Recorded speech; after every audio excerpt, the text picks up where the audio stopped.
बिस्मिल्लाहिर्रहमानिर्रहीम। इन्नल्लाह व मलाइकतहु युसल्लूना अलन नबी या अय्युहल्लज़ीना आमनू सल्लु अलैहि व सल्लिमु तस्लीमा। सल्लल्लाहु अला हबीबिही सय्यदिना मुहम्मदिन व आलिहि व अस्हाबिहि वसल्लम।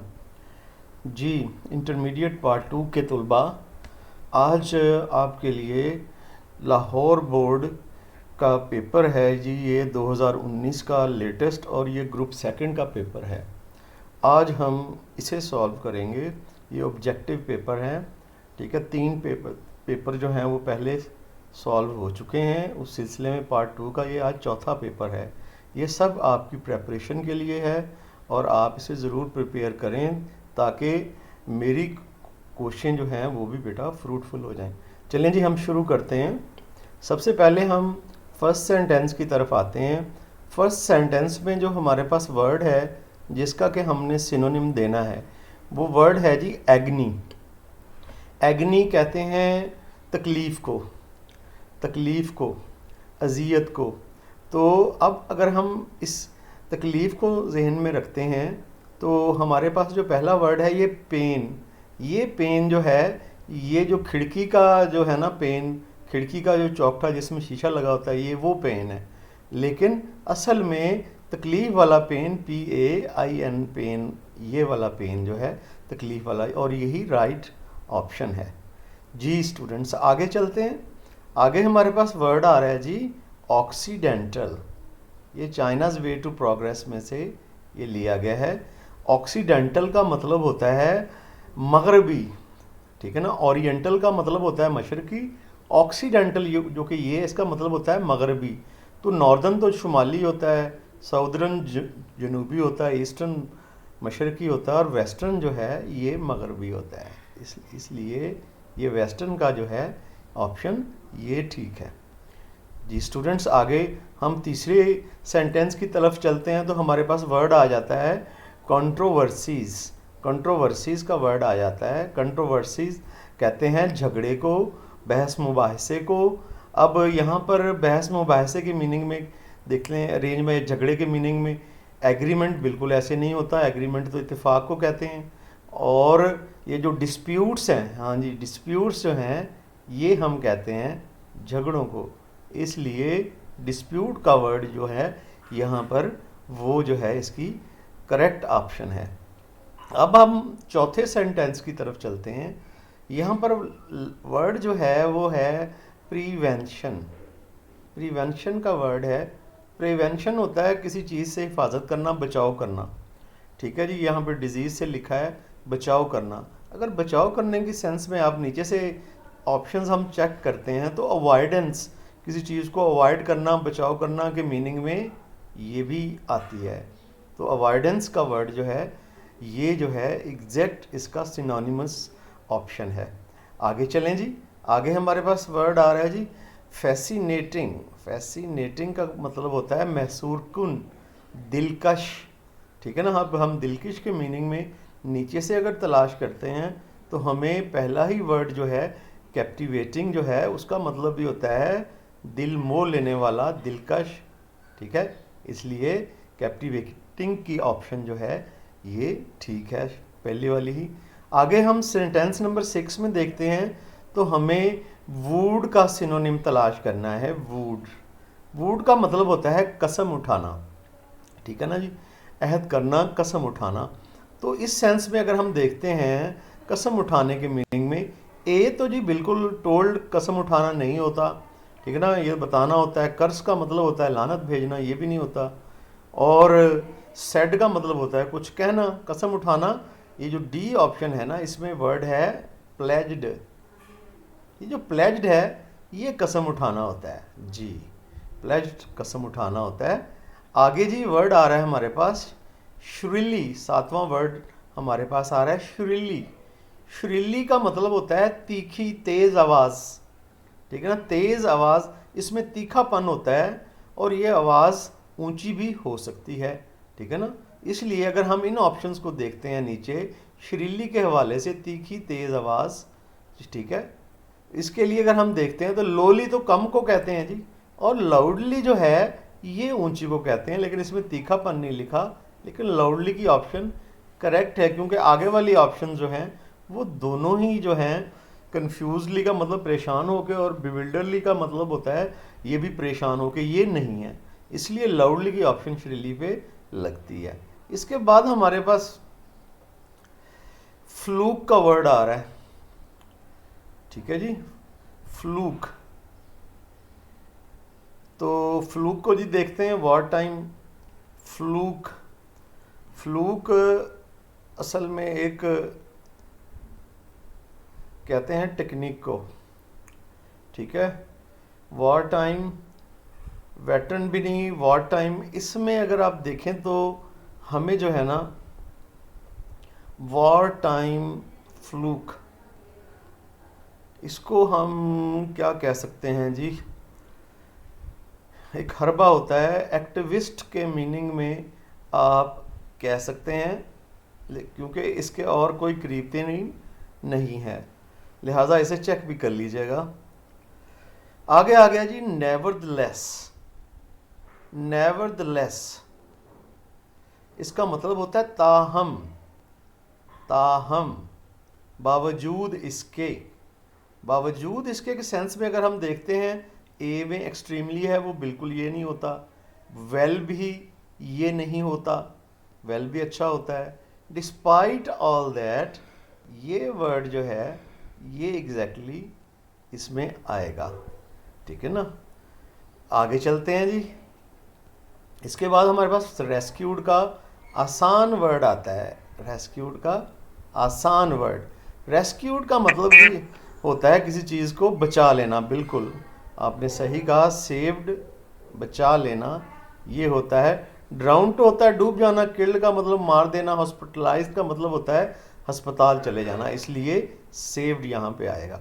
अब आगे जी हमारे पास प्रेपोजिशंस। प्रेपोजिशंस को करते हैं जी।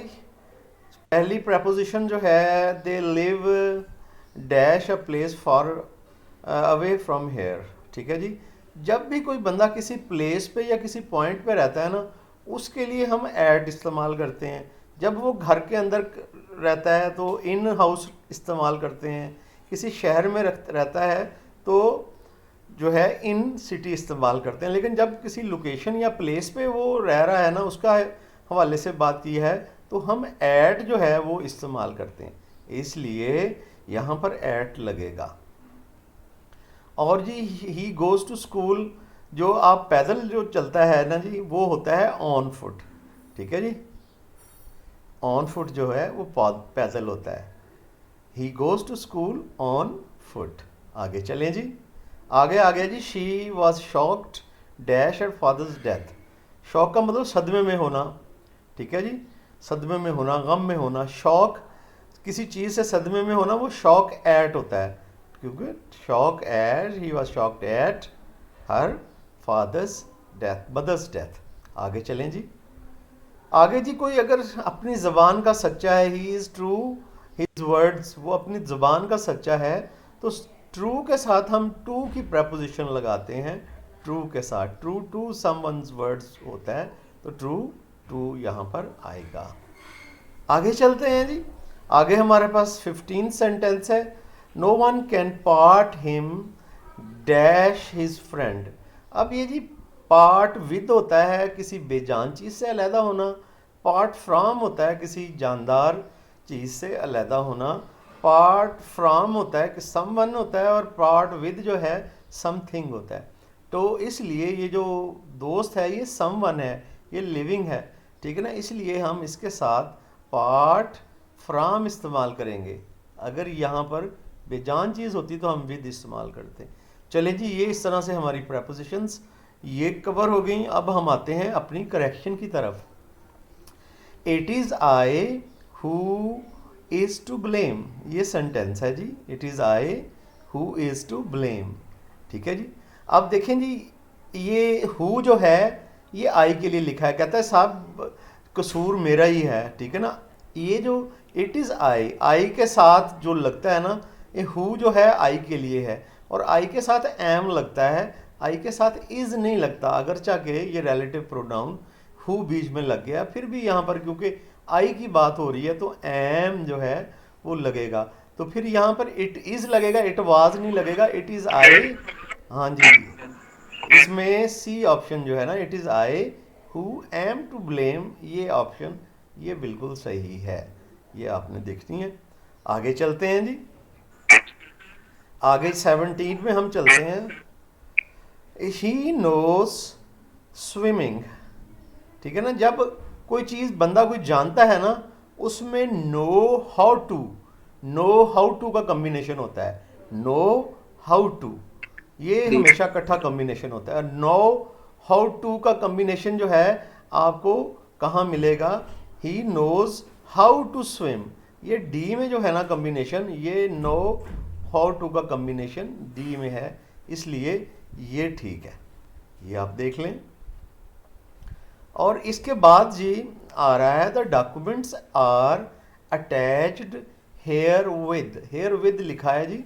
जो डॉक्यूमेंट अटैच होते हैं ना जी, उसके लिए ज़्यादातर तो वर्ड, अगर फिजिकली डॉक्यूमेंट किसी चीज़ के साथ अटैच है ना, किसी एक डॉक्यूमेंट के साथ दूसरे डॉक्यूमेंट अगर अटैच हैं तो उसके साथ टू लगता है। लेकिन हम ऑब्जर्व कर रहे हैं कि टू जो है ना नीचे कहीं भी नहीं है, और विद भी लग सकता है, ठीक है ना, अटैच करने के लिए, या टू लग सकता है। दोनों ही ऑप्शंस हैं, इसके अलावा और कोई ऑप्शन नहीं है। इसलिए ये जो अटैच्ड विद अगर है ना, तो ये पहली ऑप्शन जो है ये हमारी सही बनती है। आगे चलते हैं जी। She is more wiser than I, ये जो बेटा वाइज, वाइजर, वाइजेस्ट, ये जो है ना एडजेक्टिव की डिग्रीज जो हैं वो मोर या मोस्ट लग के नहीं बनती, ये बजाते खुद ही ई आर और ई एस टी लग के बनती हैं। लिहाजा इसके साथ एक तो मोर जो है ये इजाफी है, ये इसके साथ नहीं आएगा। और दैन के बाद जो है, ये जो दैन है इसके बाद फाइली हालत लगती है, आई ही लगना है, आई ही लगना है। इसलिए यहाँ पर आई एक तो ये लगा हुआ है, ये मोस्ट वाइज ये गलत है। हाँ जी, एक ही ऑप्शन जो है ना ये सही है, मेरी बात ध्यान से सुने, एक ही ऑप्शन जो है ये ठीक है। और इसमें ये दैट लगा हुआ है, असल में ये दैट का वर्ड नहीं है। आप बेटा अपना माइक पीछे से बंद करो। ये दैन यहां पर होगा, दैट नहीं होगा, दैन ही होगा, ये इन्होंने गलती से लिख दिया। और ऑप्शन जो है ये यही आएगी, क्योंकि दैन के साथ हम फॉर्मली जो है वो आई ही लगाते हैं, इनफॉर्मली हम मी भी लगा देते, लेकिन यहाँ पर बी नहीं आई आएगा। तो ये जी दैट की जगह हम दैन भी बनाएंगे और आई, ये इस तरह से गालबन इनकी टाइपिंग की ये मिस्टेक है। आगे चलते हैं जी। He said that he is ill, ये पास्ट का सेंटेंस है जी, पास्ट का सेंटेंस है। तो पास्ट का अगर आगे यूनिवर्सल ट्रूथ ना हो तो अगले वाला सेंटेंस भी पास्ट में ही होना चाहिए। इसलिए शुरू में पास्ट है तो ही के साथ वॉज लगना चाहिए, ठीक है ना जी। He said that he was ill, जो भी होगा ना वो ठीक होगा। यहाँ पर he said that he was ill, ये बी ऑप्शन में है, इसलिए ये बी ऑप्शन यहाँ पर ये करेक्ट ऑप्शन है जी। स्टूडेंट्स, ये तो था हमारा पेपर 2019 का लाहौर बोर्ड का और ग्रुप सेकंड का। तो ये पेपर्स बेटा सारे आप लोगों के फ़ायदे के लिए और प्रैक्टिस के लिए मैं इन्हें अपने चैनल पे लॉन्च कर रहा हूँ, और आपने इससे फ़ायदा उठाना है, और ताकि मुझे भी फ़ायदा हो, अल्लाह पाक मेरा किया हुआ काम भी कबूल करे और आपने इससे फ़ायदा उठाना है। इंशाल्लाह अगले नेक्स्ट पेपर में फिर आपके साथ मौजूद होंगे। मुझे इजाज़त दीजिएगा। फ़ी अमानिल्लाह।